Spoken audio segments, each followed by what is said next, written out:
Welcome to another episode of the Ahri Path of Champions. This time we will be taking on the Nautilus, one of the harder ones for other champions. But for this one, honestly, it's a little bit easy. You can see that right there, I got the +1/+1 epic starter, which honestly made things a lot easier in terms of the speed at which I can beat them. However, I know that this one honestly is not too difficult. The hardest part about Nautilus and Ahri's matchup is that Nautilus obviously has bigger units. The good thing is that we are actually able to survive a lot due to the fact that Nautilus takes a while to, or a lot of their battles here take a while for them to build their board, and by that time we can actually take them on quite easily. The other thing is, because we have such low units, we can always recall to have them waste mana, and because of that we also have these 4/3s ancient paths, or path of ancients, whatever they're called, which makes things a lot easier honestly.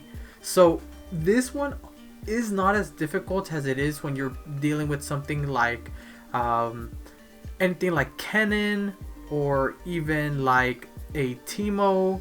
The Ahri matchup is pretty easily on your side. You can see here that they're trying to get rid of my units, but my units are so cheap that they can just block theirs. We don't care about us losing our units, since ours come back really quickly and they recall a lot faster. Again, I'm using the same thing of Ahri. When you're summoned, she gets the refilled mana, which at this point doesn't fully matter. You can see that I'm just building board, look at that. And what helped out a lot is that they have a +1 for each keyword, so a leveled up Ahri will have a +2/+2, and something like the Mourned is always outside of the fearsome range, or always in the fearsome range where they can block. You can see again, I'm just using all my weak units to try to chump block for now. Nothing too harsh, because we have elusive, which just makes things a lot easier for us to battle along in this next one. We have homecoming again. We move that guy, and again now at this point it is too impossible for them to do anything. I'm trying to figure out, okay, is this the best thing, or should I homecoming? I believe I want a homecoming, because they either summon their person or they use this, which again does not fully block my people, but because of my 5-drop, I'm able to get 3 elusives out on the field to be able to kill them at the very end. Now here I'm trying to look for what I want, and I do get the Spirit's Refuge, because I might not have too many units in the very beginning or even later in the game for me to be able to stop all the fearsome stuff. So the best thing that I can do is save up all the units that I do have with those Spirit's Refuge. Now this time I did draw an Ahri a little bit earlier into the game, so it'll be a lot easier to be able to beat them. And right here, something that I forgot is, because of my innate ability that if I recall a unit, their weakest unit is recalled. Sadly, I do get the Omen Hawk to be able to reuse their ability, but you can see there the Ahri +1/+1 from the previous what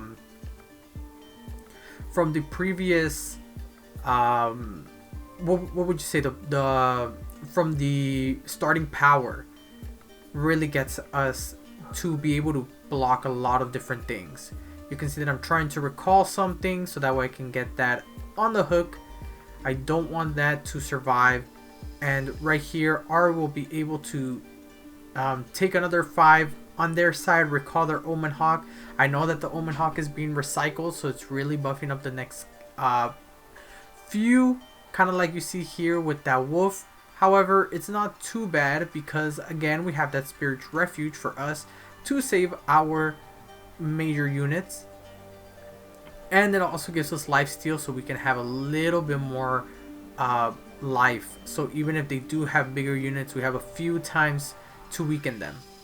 Right here you can see that I'm just getting Ahri to have her her shield. We are able to recall, level her up. Not only do we get a +1 from the level up, we get an additional +1 because she now has elusive, a new keyword. So you see me being able to attack them. The Mourned do not have any mana anymore, right? They're a 0 cost at this point due to Ahri's ability, and so I'm able to drop them easily.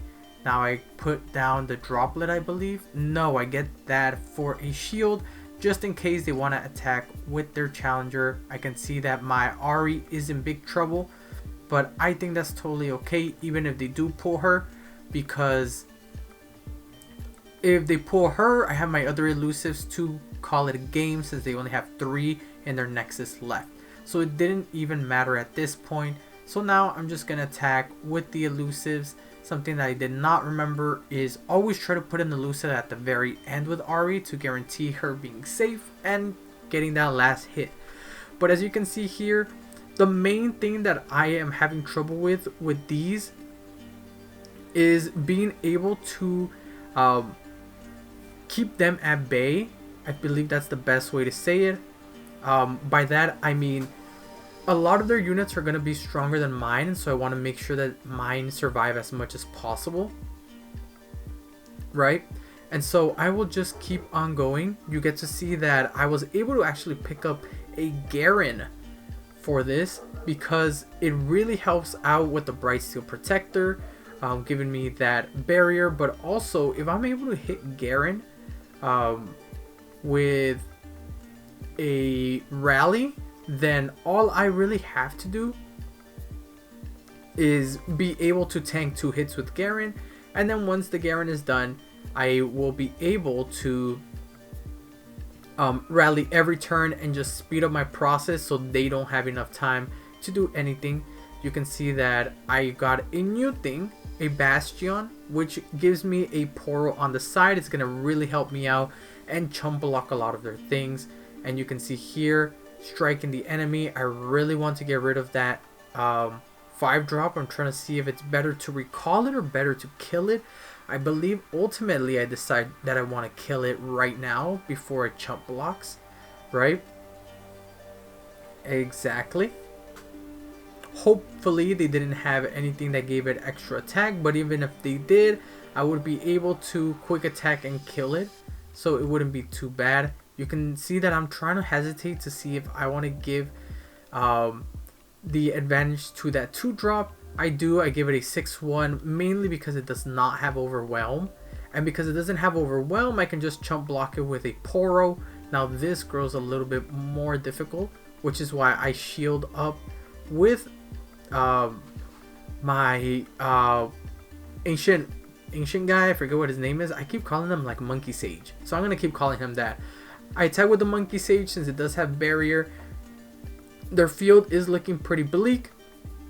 They summon the War Mother, which is not too bad because I know that my units are pretty strong for now. You can see that I might recall the droplet so that way I can get the War Mother. I can always drop the droplet one more time.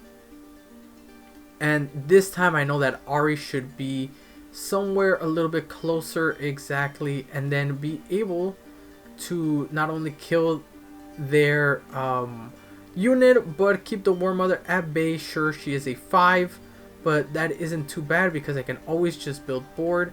And will I keep the Bright Steel Protector? I believe so.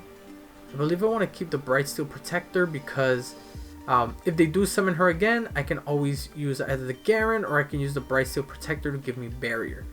Now, because I was able to recall last turn, her War Mother was actually recalled, something that I keep forgetting, but something that you guys should not. The biggest thing is that because she's able to be recalled, it's totally okay to leave their biggest one on the board, maybe have something to challenge them and hit them with Ahri because you know that they will be bounced back. And because of that challenger that I'm saying, I believe I get the Laurent. Yep, I get Laurent. He has a challenger, and not only that, but it creates another unit.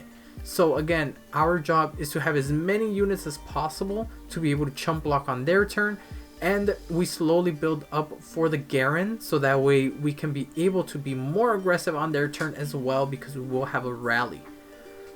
So I go on Sejuani. You can see that they have a Poro 2-2 with impact and tough, which is totally okay, especially for the first mana.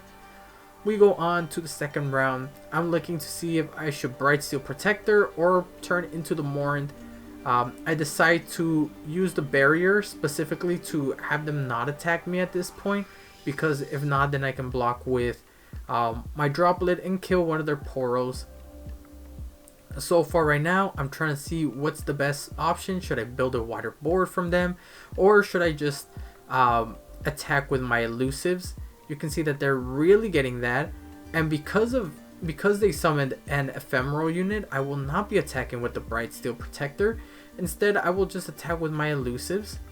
And at this point, look at the damage that I'm able to do on mana 3. Now, once Garen drops, I should be a little bit easier. I should have an easier time. And I decided to get rid of my Bright Steel Protector, even though I could have recalled them back with Ahri. But honestly, I'd rather get rid of their units right now. You can see that I'm really getting that Ahri, and I know for a fact that Sejuani is dropping really soon, so that's something that I have to be very careful with. Again, one of the things that I love with Ahri is getting that Fury. You know, putting her at the left side, attacking, killing, getting a +1/+1. The next opponent or the next opposing unit gets another +1/+1. Then the next one, she gets another +1/+1. It really gets to snowball with Ahri. You can see that I'm attacking with all my elusives to make sure that Ahri is safe. I can even get a challenger on an extra mana, or because I won't be able to beat the other dude, like the werewolf, snow werewolf dude. I'm thinking maybe I should pull that in with Garen, right? If I pull it in with Garen, then I will be able to survive at least for a little bit. But I'm thinking I should save the mana for next turn. So if I block with Garen or Ahri, whichever one happens first, I am able to then use the Judgment. So that's what I was really worried about there. Now, when I have enough, I know that Sejuani might drop, and whichever one she pulls in, I will be able to use the Judgment. So we're going to see what Sejuani does. Summons and actually frostbites Ahri, so I know that if she's going to attack with both, then Garen can do his job. You can see that I don't have enough mana to really do much, except maybe summon a 1-drop. But I actually don't need that, since Garen will be able to do the job. Sure, Garen is going to die right now due to the Sejuani, but check this out. Hitting them levels up my Garen, now putting me at a 7/7, which will be able to tank Sejuani's attack. Thanks so much for that epic starting power. It is honestly so amazing for this kind of deck. Another reason why I chose Garen. Since he has a keyword of regeneration, he just gets a natural +1/+1. And at this point, even if they summon another Sejuani as they did here, for some reason they do the Mourned, which is totally fine since I'm able to clear the board with the Sejuani, bringing the Ahri into an extra +1/+1, as you'll see here. Now she's a 7/8, and look at this right now. What am I doing? Get the battle order correct, get the Garen, put the Ahri. Exactly, perfect. And that means I'm going to attack with a 7/8 4 times. And then including with Garen, that's a 5th time, that's 35, right? Now this is why I have no big issue going up against Nautilus. Because look at the mana. We are on mana 7, and I was able to defeat a Sejuani with Frostbites, right? This is why I think Ahri's easiest matchup is the Nautilus. Let's say that they had someone to tank Garen's hit, and let's pretend that I only had Ahri and a Droplet. I would get a +1, and I would be able to recall their high cost unit at the end of the round due to her innate ability. So I was able to get the recall, the 7 mana one, even though it's a bit pricey. We can always use that to recall the Nautilus. Even if it's leveled up, we can use that slow spell. We can even use it on mana 4 or 5, right? The other thing that I did get is because everyone gets a +1/+1 for every keyword, I decided to get Dragon's Rage, which gives all my units the Fury keyword. So therefore, all of my units get an extra +1/+1. You can see my droplet is now a 3/3 elusive 1 cost. They can chump block really well. They can do just so much. I put the spell shield on Ahri really early to get that Poro. The Poro is a 2/2, but that's totally okay. In fact, I noticed that with Ahri, the weak units and the wider range of units is actually the toughest part. So please, if it's possible, avoid this Poro matchup. I don't think this was a good idea, and I feel so bad for having this. I should not have done this. I should have chosen the other one, but I believe the reason why I chose this is because I've never played through the Poros when I'm with Nautilus, so I wanted to see how tough it would be. Yeah, try not to do that. Because I have Fury, you see that I used the Concerted Strike to get my Poro an extra +1/+1 to be able to block and kill one of their Poros and be able to tank the hit. You can see that I'm trying to recall the droplet to give something a challenger, but even when I challenge, the reason why is so I can get my Fury off, but really I shouldn't really do that since it also boosts their Poros by a +1/+1. But I think it's totally okay since you can see that my board is slowly getting stronger. So when fighting Poros, let's say that after this you get a really good card shop or an epic champion upgrade, anything like that, you should prioritize building your board or building board with really strong units. Overwhelm, if you get something with Overwhelm, definitely use that as soon as possible. If you have something like direct damage with Ahri, right, let's say that you picked up some stuff, don't even aim it at the Poros, aim it towards the Nexus, right? Let's say that you picked up a Noxus ability, aim it towards the Nexus. Finish this one as fast as possible. This was one of the toughest matches because it slowly started to snowball really quickly. You can see here that I'm going to get the Bright Steel Protector's Barrier. Why? Because it only makes sense, right? Let's say that they summon something really quickly on that, on mana 2 or 3, or once I get the Bright Steel Protector, not only do I grant a +1/+1 with the barrier with other units, I still get the barrier. So my unit won't even take damage that turn, which can definitely stop the AI from attacking you. And because the Bright Steel Protector also has barrier, if you're fighting an opponent with a wider board, you can actually tank 2 hits, possibly kill them, and get both of your units that permanent +1/+1 that the barrier granted you thanks to Fury. So it's only worth it. You can see here that I am making sure that I don't have anything too crazy. You see that I am trying to build a wide board as soon as possible. That barrier's coming in clutch with an extra 2 damage. You can see that, you know, they started off with, I believe, 40, and I brought them down to 30 even after their Tavern Keeper. Now Tavern Keeper can probably drop down again, but they decide not to. They decide to use that Werewolf dude. I'm starting to see, okay, should I use Ahri and then use Homecoming to bring their unit back? Is it worth the mana? Yes, because the Dancing Droplet will give me an extra draw. That's the only reason why I'm doing it here. It slows down their board presence, and I'm able to just come back and build. Look at this big board, right? Hopefully, oh, the Bastion on the Ahri to give it an extra +1/+1, which gives me a +2 Poro, or a 2/2 Poro. And just like that, like I said, quick matches. Check out how quick this was. In fact, what I could have done is hit them with the Mourn first, then with Ahri, which would recall the droplet, level her up, and then she would then attack another 4 times or another 3 times at an 11. So that would be another way to OTK. keep that in mind. I'm starting to see Garen with a quick attack is only going to help me since it gives it a +1/+1.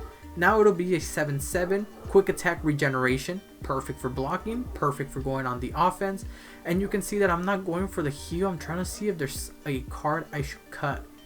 That 5 cost may have worked if I cut it, but again, I want to just keep all my units as much as possible.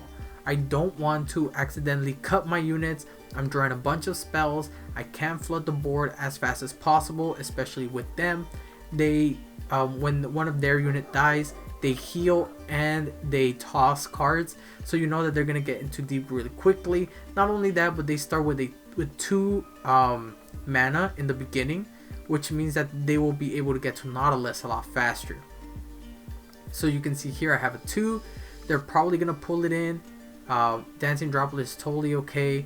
I was able to pick up a little item with them, but it doesn't matter too much since you know, I have different ways. I had the Spirit's Refuge, so really that didn't really matter too much. Sure, they have a 1 tough, but what else can you do when Ahri has the Fury, right? Even if they try to chump block it so they don't lose life, Ahri is able to get the +1/+1 for next time. So you can see here the Bright Steel Protector comes out, and this is what I mean. Bam. Even though they got chump blocked, now the Bright Steel Protector has a free +1/+1. They might drag out that person, which is why do I decide to use the Bastion or the Spirit's Refuge? I decide to conserve mana by using the Spirit's Refuge, giving me barrier, getting my Bright Steel Protector to be a 7/6. Now my Chevalier comes out, Challenger, Quick Attack, and Fury. This is going to be a huge board, huge attack right now. They're going to be dropped down with 11, so even if they summon Nautilus next turn, I should be able to wrap things up, which is why I was not worried about this at all. They're trying to kill my Chevalier, which I'm able to just bounce back with my Bright Steel Protector, giving me that barrier, double barrier on 2 units back, summoning my Droplet to maintain presence on the board. And let's see if they summon that again. Now I can use my Bastion to save it, or should I use my Bastion in case something else happens? Should I let this die and then use my Recall? That's everything that I'm thinking of, but I'd rather build a wider board because at this point next turn I am winning, which is why you can see here that regardless, I am not saving that 2 mana. I am going as wide as possible to avoid them being able to block me. And just like that, I believe what I can even do is put the Chevalier in the front or in the back, exactly, to be able to attack with Ahri and make that a good game. So this is probably the easiest champion that you can fight against with Ahri if you follow these guides. Try to get a wider board than them, use your elusives as much as possible, and be able to get something that keeps your units on the board, whether that be barrier, whether that be using some combat tricks, anything like that. Keep your units on the board as much as possible. Quick little tip is to avoid that Poro one, because let me tell you, that Poro one is the death of me in other runs, so please keep that in mind. But after that, thank you so much for watching, and I shall see you guys next time. Peace.